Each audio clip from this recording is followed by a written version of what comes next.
काही आंतरराष्ट्रीय शैक्षणिक जे काही धोरण असेल 2020, तर ह्या 2020 मध्ये प्रत्येक जो काही विषय असेल त्या विषयाला किती महत्त्व दिलं गेलं पाहिजे आणि त्याच पद्धतीने प्रत्येक विषयाचं महत्त्व विद्यार्थ्यांपर्यंत कशा पद्धतीने पोहोचेल किंवा कशा पद्धतीने त्यांना पटवून दिलं जाईल त्याच्या संदर्भामध्ये 22 जुलै अण्णासाहेब वागसर यांनी सुधारावं असे मी सांस्कृतिक विभागातर्फे त्यांना विनंती करतो. आता सांस्कृतिक विभाग प्रमुख श्री शिवाजी सरांची अध्यक्षीय सूचना आहे तिला मी सर्वांमध्ये अनुमोदन देतो. विद्यार्थी मित्रांनो, क्रीडा दिवसाच्या संदर्भामध्ये सांगायचं जर म्हटलं तर आपण ज्या पद्धतीने आपले आवाहन करतो आम्ही सर्व खेळाडू अशी शपथ घेतो की आम्ही या क्रीडा महोत्सवात स्वतंत्रपणे भाग घेऊ. या क्रीडा महोत्सवात होणाऱ्या क्रीडा प्रकारात आम्ही उत्साहाने सहभागी होऊ. उत्तम खेळाचे प्रदर्शन करू. क्रीडा महोत्सवी स्पर्धांच्या सर्व नियमांचे आम्ही एकनिष्ठेने पालन करू व खऱ्या खेळाडू वृत्तीने वागून पंचांनी दिलेला निर्णय अंतिम मानून स्पर्धा निकोप वातावरणात पार पाडू.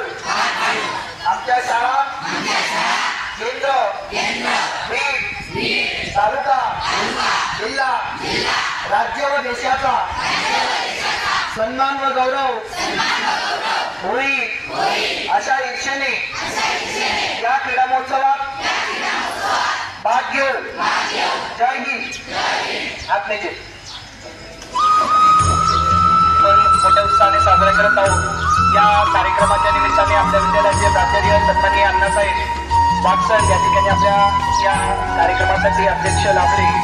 सन्माननीय व्यासपीठावर विराजमान सर्व मान्यवर, माझे मार्गदर्शक बंधू भगिनी आणि विद्यार्थी मित्रांनो, क्रीडा दिवस म्हणजे खरं तर खेळाच्या मैदानावर जाऊन आपण खेळला तर त्याला क्रीडा दिवस आपण म्हणू शकतो. परंतु खेळ म्हणजे काय आणि खेळायचे आहे तर पूर्वीच्या कालखंडामध्ये आपल्या देशामध्ये अनेक प्रकारचे खेळ खेळले जायचे आणि त्या खेळाला आपल्या जीवनामध्ये अनन्यसाधारण स्थान होतं.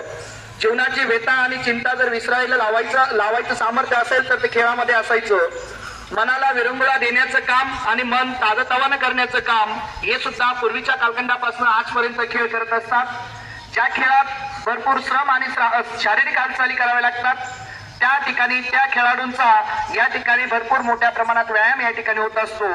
पूर्वीचा कालखंड जर पाहिला तर पारंपरिक प्रकारचे खेळ या ठिकाणी भारतात खेळले जायचे.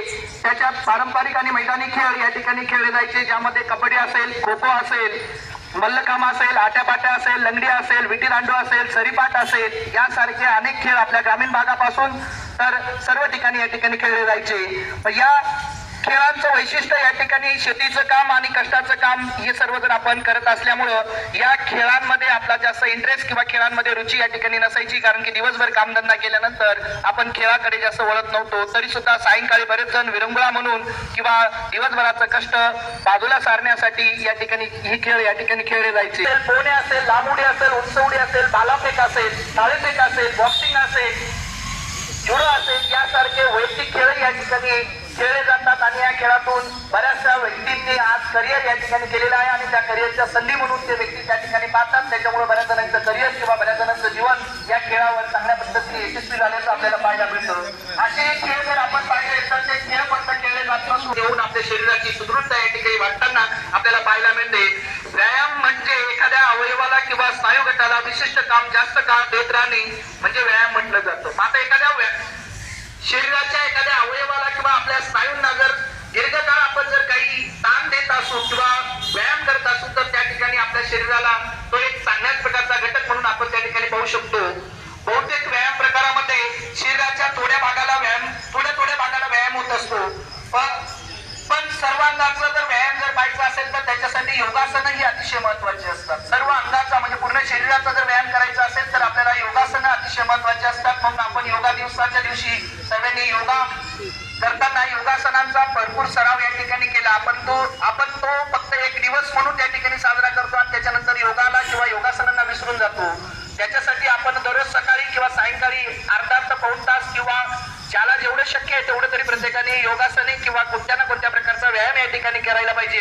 हा योगा किंवा व्यायाम जर केला तर याच्यापासून काय काय फायदे होतात किंवा आपल्या शरीरातील हालचालींसाठी काय काय परिणाम होतो हे आपल्याला जर पाहायचं म्हटलं तर हृदयाची कार्यक्षमता वाढते आणि हृदयाची कार्यक्षमता वाढवण्यासाठी व त्याचा जोर व गती वाढवण्याचं काम या व्यायामामध्ये असतं आणि ते हृदयाची गती वाढवण्याचं काम करत असतात. याच्यात धावणे, पोहणे, दंडबैठका यासारख्या गतियुक्त म्हणजे एरोबिक व्यायामातून ते या ठिकाणी आपल्याला साध्य होत असतं. त्याच पद्धतीने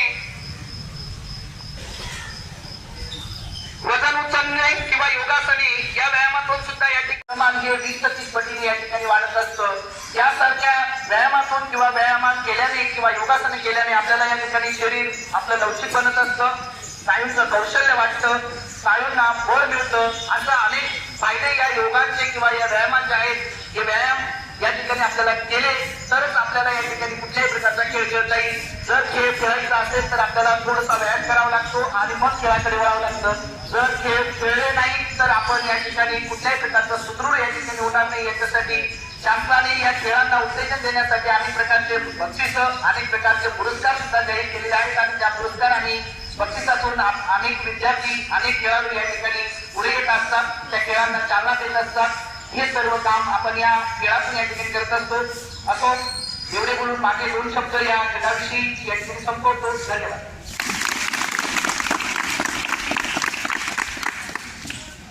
महाराष्ट्रामध्ये साजरा होत आहे.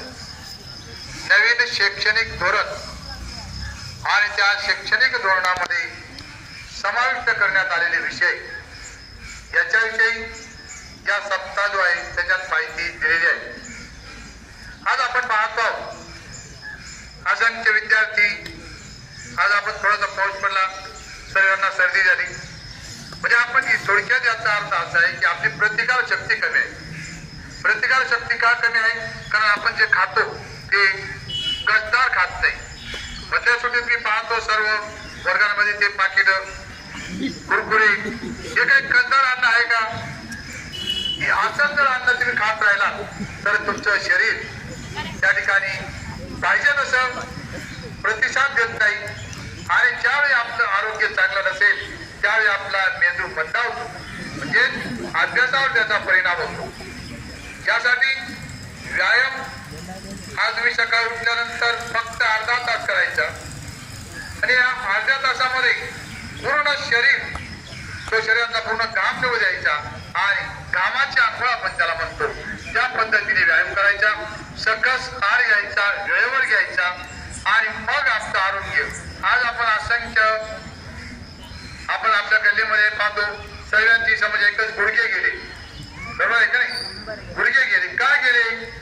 कारण त्यांचा व्यायाम नाही, गुडघ्यांचा व्यायाम नाही, सायकलिंग नाही. पूर्वी शेतीची कामं होती, सायकल होती, आता इथून तिथं जायचं आहे लगेच मोटरसायकल आहे, कोणी पायी चालायला तयार नाही.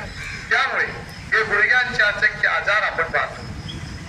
आणि मग खेळामध्ये क्रीडा आणि आरोग्य यांची सांगड आपण पाहतो. क्रीडा जे खेळाचं महत्व, जे देशी खेळ आहेत त्यांचं महत्व डॉक्टर सरांनी सांगितलं. आणि मग क्रीडा म्हणजे ज्यावेळी तुम्ही व्यायाम कराल त्यावेळी तुम्हाला व्यवस्थित भूक लागते, अन्न पचन होतं आणि मेंदूला त्या ठिकाणी चांगल्या प्रकारे ज्ञानात त्या भर पडत असते. पण आपण मधल्या सुट्टीमध्ये तुम्ही एक पोळी किंवा एक थाळी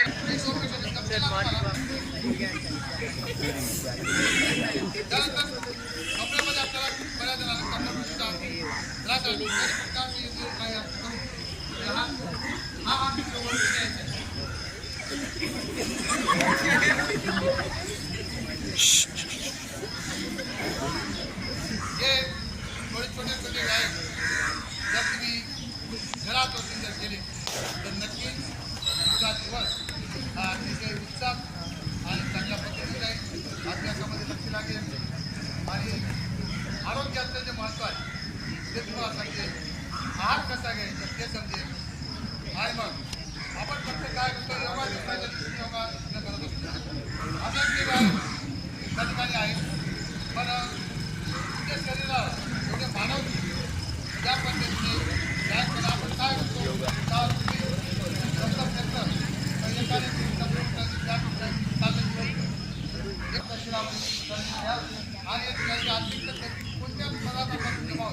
जास्तीत जास्त गोड पदार्थ आणि गोड पदार्थ ज्यावेळी आपण जास्त खातो त्यावेळी त्या शरीरात ही अतिरिक्त गरमी ही जमा होत असते आणि अतिरिक्त गरमी त्यानंतर वय बाहेर जे 5वीचा मुलगा जगत असतो कारण या ज्या गोष्टी आहेत या अतिरिक्त गरमीमुळे आपलं आरोग्य टिकवायचं असेल तर आपल्याला सुदृढ आपला टिकवायचं असेल तर आपल्याला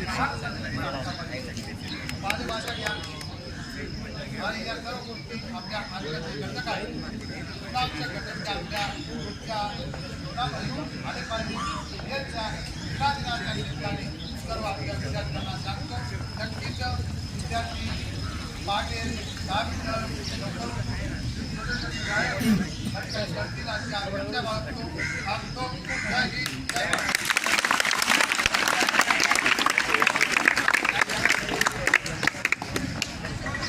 धन्यवाद अण्णासाहेब. विद्यार्थी मित्रांनो, अण्णांनी तुम्हाला तुमचा आहार जो असेल त्या आहाराच्या संदर्भात मला एक ते पटलं. आहार जो असेल तो आहार अत्यंत महत्वाचा आहे आणि खरोखर आपण त्याच ठिकाणी चुकतो. तुम्ही तुमच्या शरीराची जेवढी एक्सरसाइज कराल तेवढ्या पद्धतीने तुम्हाला भूक लागेल आणि भूक लागली म्हणजेच तुमचं शरीर काय मागतंय, अन्न मागते. आणि ज्यावेळेस तुम्ही अन्न घेतात, आहार घेतात, तर तो आहार कसा घेतात हे अत्यंत महत्वाचं. भूक लागली म्हणजे आपण काही कोणतेही पदार्थ भेटले आपण लगेच खातो, पण त्याचे जे काही परिणाम होतात ते शरीरावरती वेगळे येणे घातक परिणाम होतात. तुम्हाला काय डायजेस्ट होतंय, काय पचतंय हे अत्यंत महत्वाचं आहे. तुम्ही अशी जे काही आता अण्णांनी सांगितलं की हे जे आजच्या या कार्यक्रमासाठी आदरणीय अण्णासाहेबांनी अध्यक्ष जे काही सूचना मांडली आणि त्या सूचनेला मान देऊन त्यांनी अध्यक्ष पण स्वीकारलं, त्याबद्दल मी सांस्कृतिक विभागातर्फे त्यांचे आभार मानतो. याच पद्धतीने आमचे किंवा आपले लाडके क्रीडा शिक्षक एम आर सोनवणे सर यांनी ह्या क्रीडा दिवसाचं महत्व आणि त्याच पद्धतीने हा क्रीडा दिवस आमच्या विद्यार्थ्यांसाठी किती महत्वाचा आहे सर, याच्यासाठी आपल्याला हा एक उपक्रम समोर या ठिकाणी घ्यायचा आहे हे सूचित केलं. हा कार्यक्रम त्यांनी या ठिकाणी घडून आणला, त्यांचेही मी सांस्कृतिक विभागातर्फे आभार मानतो. आणि या दिवसाचं जे काही महत्व असेल ते महत्व आपल्या शाळेचे आदरणीय प्राध्यापक जानगर सर यांनी या दिवसाचं जे काही महत्व असेल ते महत्व या ठिकाणी तुम्हाला सांगितलं. त्याबद्दलही तुमचे मी सरांचे मी सांस्कृतिक विभागातर्फे आभार मानतो. माझे सर्व ज्येष्ठ श्रेष्ठ कनिष्ठ अध्यापक या ठिकाणी उपस्थित झाले, त्यांचे मी सांस्कृतिक विभागातर्फे आभार मानतो. माझ्यासारखे सर्व लाडके विद्यार्थी या ठिकाणी कार्यक्रमासाठी शांत बसून राहिले, कार्यक्रम त्यांच्या फायद्यासाठी त्यांनी ऐकून घेतला. तुमचेही मी सांस्कृतिक विभागातर्फे आभार मानतो आणि आदरणीय अध्यक्षांच्या परवानगीने हा कार्यक्रम संपला असं मी या ठिकाणी जाहीर